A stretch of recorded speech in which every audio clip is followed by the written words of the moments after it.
이게 마이크 쓰니까 나온가요? 네. 네.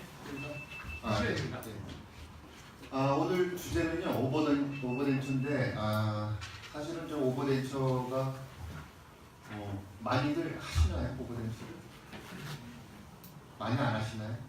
네. 하고 나서 좀 복잡한 부분이 많이 생기죠 아무래도. 근데 오늘 조금 내용을 보시면은 아마 좀 이제 당장 내일이라도 가셔서 환자분께 바로 해볼 수 있는 그런 부분들이 많이 있습니다. 그래서 한번 보시면요. 앞에 볼 조금만. 네. 오버덴처 자체가 저희가 이제 어떤 목적으로 하느냐라고 이제 물어봤을 때는 여러 가지 목적이 있습니다만은 가장 큰 목적이 되는 게 이제 이 리텐션 부위죠. 틀니를 해놨는데 리텐션이 안 나오니까 또 식사하실 때 리텐션이 없으니까 자꾸 빠지고 그런 문제가 이제 발생을 하게 됩니다. 이게 지금 이제 덴처 옵션과 환자의 만족도에 대한 그 표인데요. 자연치를 가지고 있을 때 우리가 100으로 봤을 때 그 일반 컨벤셔널한 덴처는 한 15 정도 되고요. 임플란트 2개를 이용한 오버덴처의 경우에는 40% 정도의 만족도를 가진다고 합니다. 그리고 이 최소한 4개 이상의 임플란트를 이용해서 했을 때 70에서 90% 정도의 그 환자 만족도가 나옵니다. 그래서 물론 많이 심어서 하면 좋겠지만 일단 임플란트가 4개 정도만 돼도 환자분은 굉장히 부담이 많이 되죠. 비용적으로. 그러다 보니까 2개 정도를 이용해서 하는 오버덴처가 많이 이용하게 됩니다. 그래서 오늘 말씀드린 내용은요. 이렇게 4가지로 나눠봤습니다만은 일단은 이 오버덴처라는 거는 저희가 임플란트를 사용하든 자연치를 사용하든 간에 아래 그 어떤 그 유지를 줄 수 있는 부분을 이용해서 우리가 덴처를 만드는 거기 때문에요. 덴처 파트에 대한 부분을 제가 말씀을 드릴 겁니다. 그리고 최신에 어떻게 덴처를 제작하는 방법이 예전에 학교에서 배웠던 거는 어떻게 틀린가에 대해서도 말씀을 드릴 거고요. 그것이 되고 나면 그 다음에 이제 어태치먼트 종류와 선택, 그 다음에 임상 케이스에 대해서 한번 나눠보도록 하겠습니다. 그래서 초반에 말씀드린 것처럼 그 덴처의 가장 큰 문제가 리텐션 부분인데 특히 하악에서요. 그런 리텐션을 우리가 그 좋게 만들기 위해서 했던 그런 그 테크닉의 역사가 있습니다. 1700년대로 올라가는데요. 이때 나왔던 게 이제 스프링 덴처입니다. 1700년대면은 거의 덴처를 만드는 기술이 없다고 보시면 돼요. 그래서 어떤 식으로 했는가 하면은 베이스에 대한 개념도 없고 치아에 대한 개념도 없습니다. 교합은 물론 더군다나요. 그저 씹는 거와 틀니가 빠지지 않게 하기 위해서 방법이 없으니까 위아래 스프링을 이렇게 연결을 했습니다. 그래서 이렇게 구부리죠. 구부리면 이 스프링이 펴지려고 하는 힘에 의해서 덴처가 밀려서 그냥 버티는 형태가 됩니다. 미국의 대통령 조지 워싱턴이고요. 조지 워싱턴이 실제로 사용했던 덴처가 됩니다. 보시면은 이 옆으로 덴처가 이렇게 스프링에 연결이 되죠. 그래서 펴집니다. 그래서 조지 워싱턴의 그 초상화를 보면 입을 굳게 다물고 있는 이유가 입술에 힘을 빼면 입이 벌어지죠. 스프링이 세기 때문에. 그래서 입을 굳게 답니다. 근데 우리가 이제 보기에는 이 미국 대통령의 강인한 모습을 보여주는 거라고 생각하는데 실제로는 이 덴처 때문에 할 수 없이 이거 굳게 나옵니다. 그 당시에 이제 덴처를 이렇게 하고도 웃을 수 있다는 것을 보여주기 위한 치과 포스터가 됩니다. 그래서 치아는 뭐 별로 적이지만 이렇게 웃을 수 있다는 게 굉장히 큰 당시로는 굉장히 획기적인 그런 기술이 되죠. 이 이후에 이제 1900년대 초로 오면서 트롱 덴처라는 것이 나오기 시작합니다. 이 트롱이라는 단어는 이제 뿔이라는 단어인데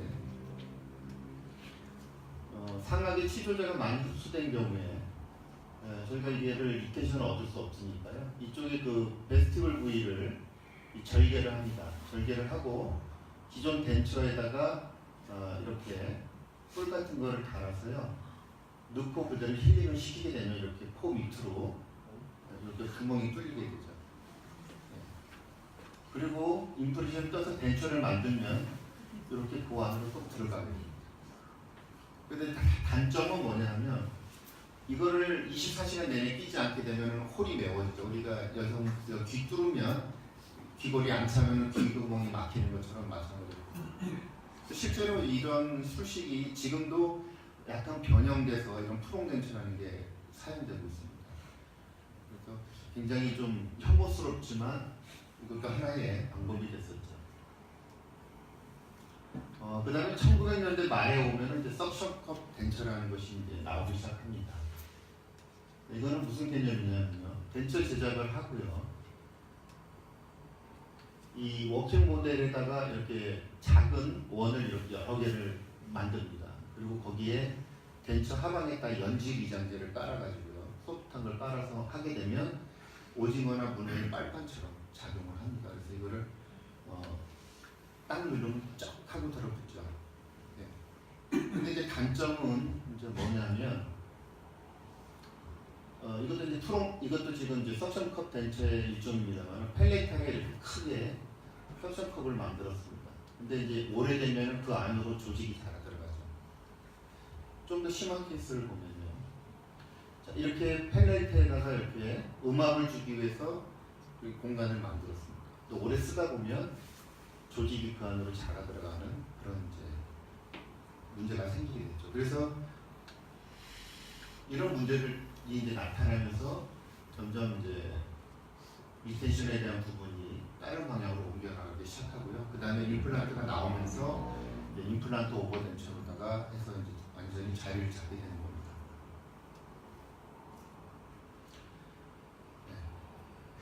자, 여러 개의 아까도 초반에 말씀드렸습니다. 여러 개의 임플란트를 이용해서 임플란트의 지지를 얻는 그런 오버덴처는 사실은 엄밀하게 따지면 오버덴처라기보다는 그냥 하이브리드 타입의, 그러니까 변형된 하이브리드 타입의 보철물이라고 보시는 것이 더 나아요. 왜냐하면 잇몸에 올라가서 작용하는 게 아니라 임플란트에서만 지지를 받게 되는 거죠.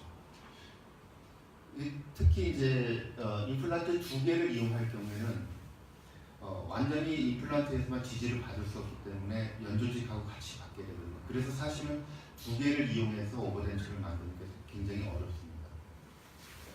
여러 개씩 보면 더 쉽겠죠. 그래서 덴처 제작에서 처음에 네 가지를 나눠보게 되는데요. 처음에는 구강 내에서 이제 기존의 환자가 수고 시에는 덴처가 과연 계속 쓸만한 것인가, 아니면 내가 다시 바꿔줄 수 있는 부분인가 하는 그런 검사와 진단 부위가 되고요. 그 다음에는 인디비주얼 트레이를 우리가 만듭니다. 근데 만드는데 그 만드는 컨셉이 좀 여러 가지가 있습니다. 그래서 그 컨셉에 대한 정리를 다시 해드릴 거고요. 그 다음에 거기에 따라서 임상 체득 방법도 좀 바뀌어야 되는 그런 문제가 있고요. 그 다음에 덴처 제작 시에 검사해야 될 사항이 있습니다. 그래서 이걸 네 가지를 나눠서 한번 보도록 하겠습니다.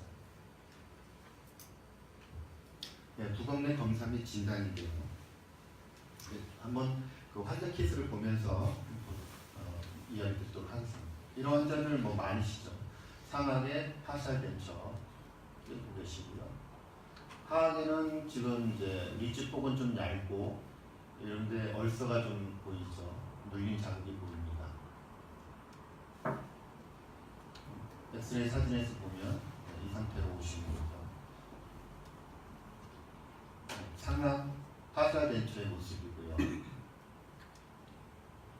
하악 덴처의 모습입니다. 이 환자의 주요 컴플레인은 뭐냐면요. 하악을 덴처를 끼고 식사를 하면 아까처럼 이쪽이 아팠다, 이쪽이 아팠다, 아픈 게 돌아다니는 거죠. 그러면 이제 우리가 가장 갖기 쉬운 선입견이 뭐냐면요. 덴처의 베이스가 좁다라는 게 가장 선입견입니다. 덴처의 베이스가 좁으니까 덴처 베이스를 넓게 만들면 힘을 받아서 충분하게 교합력을 분산시킬 거라고 생각을 하시죠.